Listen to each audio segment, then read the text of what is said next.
Han, ayaw mo pa din bang magkaanak tayo? 2 years na tayong kasal at stable naman ang work ko. Ano pa ba ang inaalala mo? Iyan ang laging tanong ni Jerome kay Cassie. Han naman, pagtatalunan na naman ba natin ito? Alam mo naman na gusto ko munang matupad ang pangarap ko na maging modelo, di ba? Una pa lang pinag-usapan na natin yan. Sagot ni Cassie. Pero Han, ano pa ba ang kailangan natin kundi ang anak para mabuo na ang pamilya na pangarap natin? Nasa atin na ang lahat. May negosyo ako at hindi mo na kailangan magtrabaho. Iyon ang laging dahilan ng kanilang pagtatalo. Ang kagustuhan ni Jerome na magkaanak sila. Pero bata pa lang si Cassie ay pangarap na niyang maging modelo. Kaya ayaw niya munang magbuntis. 3 years magkasintahan ang dalawa bago mapapayag ni Jerome si Cassie na magpakasal na sila. At yun ay sa kasunduan na hindi muna sila mag-aanak hanggat hindi pa natutupad ang pangarap ni Cassie na maging modelo. Pero si Jerome ay pangarap ding bumuo ng masayang pamilya at hindi yun matutupad kung hindi papayag si Cassie na magbuntis. Kaya naman madalas nagtatalo ang dalawa. At dahil doon ay nag-decide si Jerome na umalis. Han, kailangan mo ba talagang umalis? Akala ko ba ay okay na ang kasunduan natin? Tanong ni Cassie nang nagpaalam ang asawa na pupunta ng Amerika. Sa bahay ng kanyang mga magulang, okay na nga, Han? Hindi mo na kita pipilitin kung ayaw mo pang magkaanak? Kaya nga aalis muna ako para sure ka din na hindi ka mabubuntis. Gusto ko din mag-isip muna. At ikaw din. Mag-isip muna tayo. Saad ni Jerome. Ituloy mo ang pangarap mo at hayaan mo na muna din ako na makapag-isip. Wala nang nagawa pa si Cassie. Nakaalis si Jerome sa Pilipinas. Sa bahay ng mga magulang niya sa Amerika siya nanirahan at naiwan si Cassie sa Pilipinas. Maganda si Cassie at maalaga sa katawan. Bagay talaga sa tindig niya ang maging isang modelo. Parehas na may kaya ang pamilya. Nang mag-asawa kaya parehas na. Hindi dumaan sa kahirapan ng buhay. Madalas gabi o madaling araw na kung umuwi ng bahay si Cassie. Wala silang kasambahay. Wala din silang driver. Dahil parehas naman ang mag-asawa na marunong mag-drive ng sarili nilang kotse.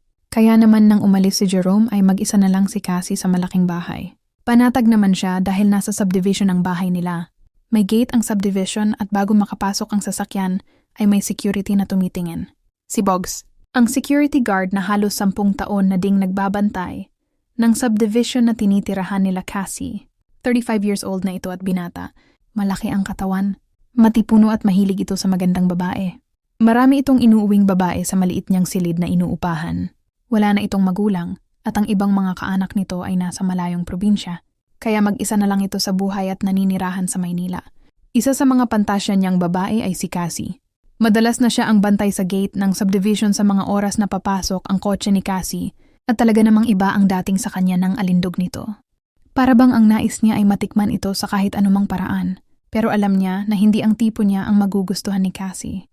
Alam niya na umalis ang asawa nito kaya may naisip siyang plano. Sa 10 years na pagbabantay niya doon ay kabisado na niya ang oras ng dating ng mga may-ari ng bahay. Mas lalong alam niya ang oras na madalas na dating ni Cassie. 1:00 ng madaling araw. Alam ni Boggs na padating na ang kotse ni Cassie. Nagpain siya ng matulis na bahay kung saan maaring tumapat ang gulong ng kotse. Maliit lang ang daanan kaya alam niya kung saan maaring matapat ang gulong. Hindi nga siya nagkamali. Nakapasok ang kotse ni Cassie pero hindi ito nakalayo sa gate. Sumirit ang hangin sa gulong nito at agad iyon napansin ni Cassie. Itinabi niya ang kotse at bumaba para i-check ito. Agad namang lumapit si Boggs at kunwaring tinanong ang problema. Ano pong problema, Ma'am Cassie? Kuya, mukhang nabutasan ako ng gulong eh. Ganun po ba? May reserba po kayong gulong, ma'am? Wala, kuya, sagot ni Cassie. Palihim na natuwa si Boggs nang malaman na walang pamalit na gulong si Cassie. Iyon na kasi ang pagkakataon niya. Ma'am, bukas na magagawa ito. Gabi na po kasi sarado na ang lahat ng pagawaan at bilihin ng gamit. Ganun po ba? Ang layo pa naman ng bahay ko. Nasa dulo pa ng subdivision. Kung gusto niyo, ma'am, ihahatid ko na lang kayo ng motor. Saad ni Boggs. Sigurado ka ba, kuya? Mapapagalitan kapag iniwan mo ang gate. Okay lang naman, Ma'am Cassie. Saglit lang naman at wala nang pumapasok na sasakyan pag ganitong oras. Pero kuya, may mga gamit ako sa kotse. Paano natin isasakay sa motor mo? Mas lalong natuwa si Boggs. Mas pabor sa kanya iyon. Ganito na lang, ma'am. Hatid muna kita at balikan ko ang mga gamit mo. Single lang ang motor ni Boggs, pero kaya niya gawan. Nang paraan na ikarga ang mga gamit kung walang angkas. Nilagay niya muna sa guardhouse ang mga gamit para maihatid si Cassie. At saka siya bumalik para kunin ang mga ito. Kuya, salamat ha. Magkape ka muna sandali para makabawi ako sa'yo. Naku, walang anuman yun, ma'am. Pero kung kape ang iaalok mo sa akin, abay, hindi ko tatanggihan yan. Pantanggal antok yan, ma'am. May terrace ang baba ng bahay at doon siya pinaupo ni Cassie. Ito kuya ang 200 pang merienda mo man lang. Naku, hindi na ma'am, okay lang po. Ayaw tanggapin ni Bogs pero ipinilit iyon ni Cassie bilang pagtanaw ng utang na loob. Hinawakan pa niya ang kamay nito at inilagay sa palad ang pera. Nagdulot iyon ng init sa pakiramdam ni Bogs. Kakaibang kuryente ang dumaloy sa katawan niya nang madikit ang balat ni Cassie sa kamay niya. Ramdam niya ang lambot ng palad nito. Amoy niya din ang mabango nitong buhok at ang natural na amoy ng isang malinis na babae. Walang kamalay-malay si Cassie na doon na pala magsisimula ang pangyayari na babago sa buhay niya at sisira sa pangarap niya. Hindi na nagawang magpigil pa ni Bogs. Dala ng matinding pagnanasa ay niyakap at hinalikan niya si Cassie. Pilit siyang nagpumiglas ngunit sadyang malakas si Bogs dahil na din sa laki. Nang katawan nito ay agad nitong nahila si Cassie papasok ng bahay at nilak ang pinto. Sa malaking sala ay pilit niyang ihiniga si Cassie sa sahig at hinubaran ng damit. Nagawa ni Bogs ang gusto niya. Dahil sa lakas niya ay walang epekto ang panlalaban ni Cassie. Paulit-ulit niyang inangkin ang pantasya niyang babae. Maging sa silid ng mag-asawa ay nahila ni Bogs si Cassie at doon paulit-ulit na inangkin ng sapilitan. Matapos pagsawaan si Cassie ay agad na tumakas si Bogs dala ang kanyang motor at iniwan niya ang binabantayang subdivision. Saka lang siya natauhan sa pagkakamaling nagawa. Nang makalayo na siya at humingi sa isang madilim na daan. Ano itong nagawa ko? Tanong niya sa sarili habang nakaupo sa ilalim ng puno. Sising-sisi siya sa nagawa niya ngunit huli na ang lahat. Muli niyang pinaandar ang motor kahit hindi alam kung saan pupunta. Inabot siya ng umaga sa pagmumotor. Wala siyang siguradong pupuntahan. Hindi siya umuwi sa inuupahan niya dahil alam yon ng mga may-ari, ng bahay sa subdivision at ng kapalitan niyang gwardya. Nalaman na kasi ni Jerome ang nangyari at agad nakatawag sa kaibigan na mataas na opisyal ng pulis. Mabilis na nagsagawa ng checkpoint ang mga kapulisan. Mabilis na nadakip si Bogs at nakulong. Agad ding umuwi ng Pinas si Jerome. Matinding trauma naman ang naging dulot kay Cassie ng pangyayari. Halos 1 buwan na binantayan ni Jerome ang asawa. Kasama ang mga magulang ni Cassie ay pinagtulungan nilang alagaan si Cassie. Sinisisi ni Jerome ang sarili dahil sa sinapit ng asawa. Kung hindi siya umalis at kung hindi niya ito iniwan, ay hindi mangyayari iyon.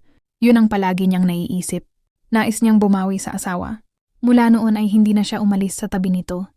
Kahit paano ay naging maayos na naman si Cassie. Dahil na din sa pag-aalaga ni Jerome. At pagpapadama na kahit anumang nangyari ay hindi nagbago ang pagmamahal niya dito. Mas lalo siyang minahal ni Jerome. Ngunit hindi pa pala doon matatapos ang bangungot sa buhay nilang mag-asawa. 1 buwan mahigit na kasi mula nang mangyari. Ang pananamantala ni Bogs ay hindi na dinatnan ng buwan ng dalaw si Cassie. Gamit ang pregnancy test ay nakumpirma na buntis si Cassie at sigurado sila na hindi iyon kay Jerome. Kung ganun ay maari o sigurado na ang ama nang pinagbubuntis niya ay si Bogs. Ang humalay sa kanya. Nagsimula muling mag-iba ang mood ni Cassie. Naging maiinitin ang ulo nito. Ayaw nito ang bata sa tiyan niya. Hindi niya alam kung galit ba sa bata o galit sa taong gumawa sa kanya noon. Gusto niyang ipalaglag yon pero tumutol ang mga magulang niya. Galit na galit si Jerome na sumugod sa presinto kung saan nakakulong si Bogs. Pinagmumura niya ito ang kung maari lang napasukin niya at gulpihin o patayin ay baka ginawa na niya. Dahil sa sobrang galit ay nasabi ni Jerome kay Bogs na nabuntis nito si Cassie.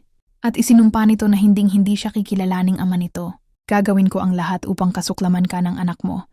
Saad pa ni Jerome. Lumipas pa ang mga buwan. Makailang ulit na tinangka ni Cassie na alisin ang bata sa sinapupunan niya. Pero sadyang makapit ito. At lagi ding nakabantay. Ang ina niya at si Jerome. Hanggang sumapit na ang araw ng kanyang panganganak, isang batang babae ang kanyang isinilang. Hindi masaya si Cassie sa paglabas nito. Ang nasa isip niya ay anak ito ng lalaking sumira sa buhay at pangarap niya. Kung gaano siya nasusuklam kay Bogs ay ganun din sa anak niya. Si Jerome naman ay walang naramdamang galit sa bata. Pero ganun pa man ay hindi pa din niya matanggap na ang pangarap niya na magbuntis, ang asawa ay ibang lalaki ang gumawa. Ang masayang pamilya na pinangarap niya ay nasirang bigla. Ma'am sir, ano pong pangalan ng bata, tanong ng nurse sa mag-asawa para sa record at pag-aayos na din ng birth certificate. Ngunit walang nasagot ang mga ito. Nurse, mari ko po ba kayong makausap? Yaya sa nurse ng mama ni Cassie na si Thelma. Hindi pa nakakapagdesisyon ang mag-asawa sa pangalan ng bata. Magbigay muna ako ng pansamantalang pangalan o kaya nickname, kulang sa buwan. Ang bata at ang unang pumasok sa isip ni Thelma ay Bubot.